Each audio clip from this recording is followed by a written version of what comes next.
Bonjour tout le monde, je me réjouis de nouveau d'être parmi vous pour la manne fraîche. Mais là avec moi, on va directement commencer dans Marc 8, au verset 22. Marc, chapitre 8, verset 22. Ils se rendirent à Bethsaïda et on amena vers Jésus un aveugle qu'on le pria de toucher. Ouais, ici, les gens, ils viennent avec des attentes et ils s'attendent à ce que Jésus agisse d'une certaine manière. Mais que fait Jésus? Il prit l'aveugle par la main et le conduisit hors du village, puis il mit de la salive sur les yeux, lui imposa les mains et lui demandait s'il voyait quelque chose. Il regarda et dit, j'aperçois les hommes et j'en vois comme des arbres qui marchent. Jésus lui mit de nouveau les mains sur les yeux et quand l'aveugle regarda fixement, il fit guérir et vit tout distinctement. Alors Jésus le renvoya dans sa maison en disant, n'entre pas au village et ne le dis à personne au village. Ici, c'est très intéressant. Premièrement, les gens essayent et vont croire que Jésus va faire le miracle d'une certaine façon, mais Jésus est Dieu et il sait comment faire et les pensées des hommes, des fois, elles peuvent sembler bonnes, mais Jésus agit différemment. Et c'est très intéressant parce que Jésus, il le prend par la main et le conduisit hors du village. Écoutez bien, c'est très intéressant, il le conduit hors du village. Et des fois, qu'est-ce que ça signifie pour nous? Ça signifie que des fois, Dieu doit nous sortir du contexte dans lequel nous sommes. Ça peut être un contexte familial, mais attention à maintenant ce que je veux dire, ça peut aussi être un contexte d'église.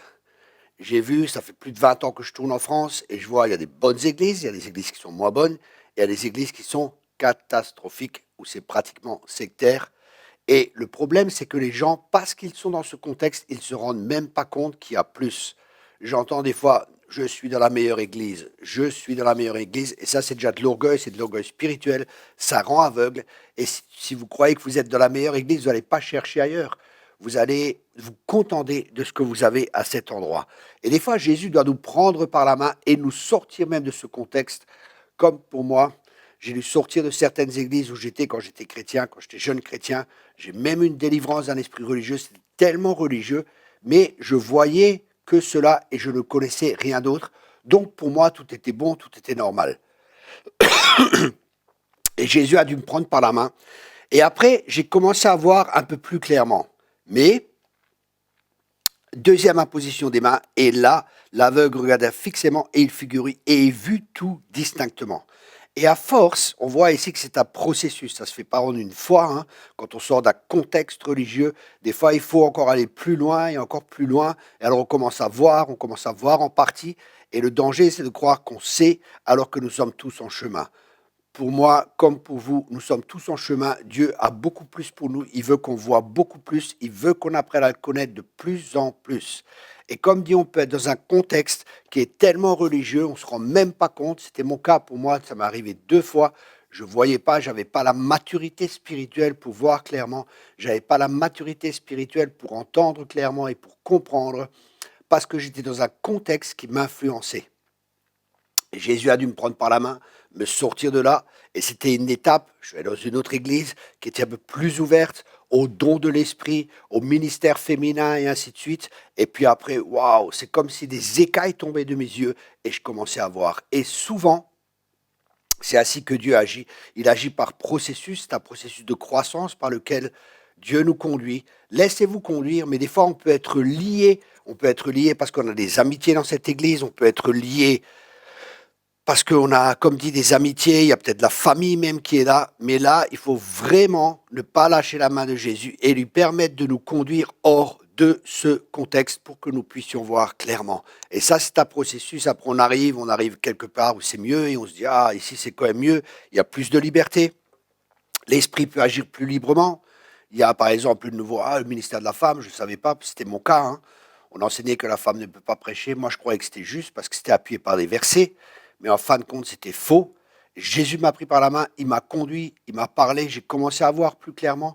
Il m'a encore conduit après par ailleurs dans une autre église qui est encore plus ouverte.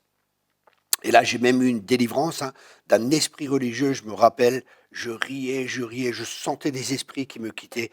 Et ça m'a permis d'être dans une plus grande liberté. Mais là où je suis pas satisfait parce que je continue à lui tenir la main et je crois qu'il va encore me conduire plus loin, dans plus de révélation, dans plus de libération, dans plus de lumière. À ta lumière, je vois la lumière. Donc, très important, avoir une relation personnelle avec Dieu et lui demander, est-ce que je suis à la bonne place? Est-ce que tu veux me conduire plus loin? Est-ce que tu veux me prendre par la main et m'amener encore plus loin? Et comme dit, des fois, on peut être freiné par différents contextes. Peut-être il faudra faire des kilomètres de plus pour trouver une église qui sera plus adéquate, où on sera mieux nourri, parce que la nourriture détermine notre croissance. Allez-y, faites ce qu'il y a à faire et Dieu fera sa part. Mais nous faisons la nôtre. On peut lâcher la main de Jésus, mais on peut aussi la tenir pour qu'il puisse nous amener plus loin, pour que nous puissions voir plus distinctement. Après, très important aussi, il dit,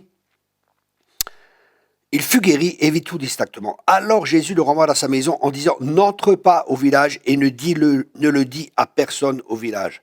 Très important, ne retournez pas là où Jésus vous a sorti et ne parlez pas de cela aux personnes, parce que les personnes, des fois, ils vont vous dire, mais non, mais tu es trop extrême, tu es trop ceci, ça ne va pas, c'est pas normal. Et c'est ce que je vois des fois des gens qui viennent dans nos camps, ils vivent des temps très forts, ils sont touchés par le Seigneur, il y a des choses qu'ils ne vivent pas dans leur église, il y a des choses qu'ils ne connaissaient pas, mais après, ils retournent dans le contexte et ils commencent même à en parler aux gens. Et après, toutes les mauvaises influences, mais non, ça c'est extrême, c'est pas juste, mais non, le ministère féminin. Et ils retournent sous une chape, ils retournent de nouveau sous l'influence où ils étaient au préalable et tout ce qui avait été plus ou moins perdu. Donc, écoutez ce message. Je vous encourage aussi à voir ma vidéo Sortez de Babylone, et je vous recommande bien sûr mes livres et mes enseignements que vous pouvez trouver sur notre chaîne YouTube, c'est gratuit, ou alors il y en a que vous pouvez acquérir aussi sur notre site HM Transformation. Il y a des livres, des CD, des DVD pour pouvoir vous nourrir et pour pouvoir vous laisser conduire par Jésus hors du village. Soyez tous abondamment bénis. Bonne journée.